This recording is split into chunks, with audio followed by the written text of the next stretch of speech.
Hi guys, hi sa mga ka-construction. Flex ko lang ipakita sa inyo itong video na ito. Galing ito kay Jim Stication na ang pamagat sa kanyang video ay beam na hindi nakakapit sa poste. So, panoorin natin.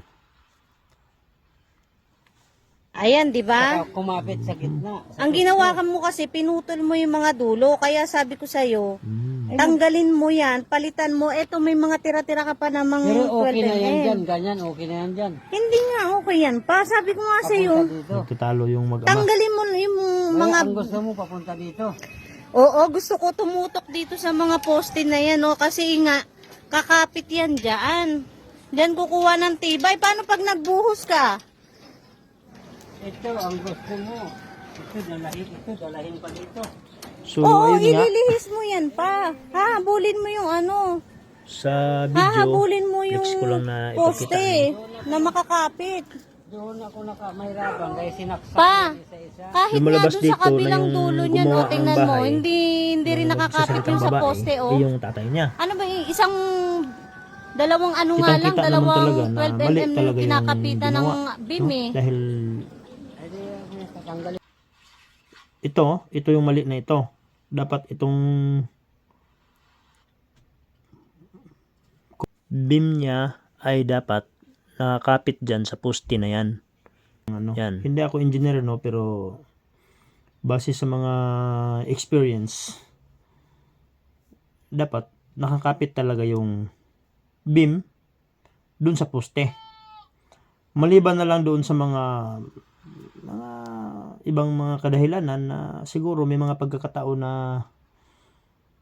ang beam wala doon sa poste, pero based on design or sa drawing ng mga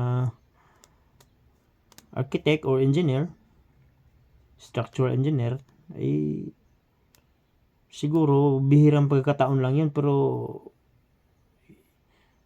dapat talaga usually ang beam nakakapit sa poste.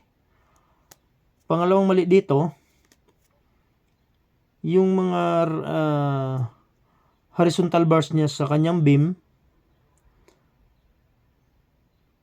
walang return or walang bale, hindi naka-eskwala. So useless din yan. Kaya sabihin pa natin nakalagay yan doon sa may poste, kung ganyan naman ang setup, o kaganyan, walang bale or return, so wala din yan, useless din yan. At saka isa pa, ang nakita kong mali dito ay ang ginamit nilang reinforcement bar doon sa kanilang beam. Ito ay tendons. Tendons cable. Ginagamit lang po yan sa mga long span. Yung cable na yan, ginagamit yan sa mga long span structures, horizontal structures. Yan ang purpose niyan sa mga post tensioning, gaya ng mga tulay. Hindi yan ginagamit sa mga ganyan. Ginagamitan po yan ng equipment na yan ay hinahatak para magkaroon ng lakas or tibay yung kable na yan. Para yung rubber. Parang ganito, rubber. Walang lakas yan. Pag hindi yan naunat, talagang gaganon lang yan. Pero, pag once na yan ay na-stress, naunat, yan ay hindi basta-basta na bumababa. Nagkakaroon siya ng lakas. So, ganun din yun. Ganun din ang tendons cable. Hanggat yan ay inuunat, nagkakaroon siya ng lakas.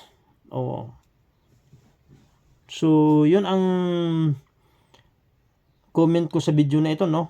So, hindi ko ito pinakita para magkaroon ako ng content. Pinakita ko lang para maging aware doon sa iba, sa mga kapwa natin construction. So, yun lang. Sana makatulong ang video na ito sa inyo. Salamat. Bye-bye.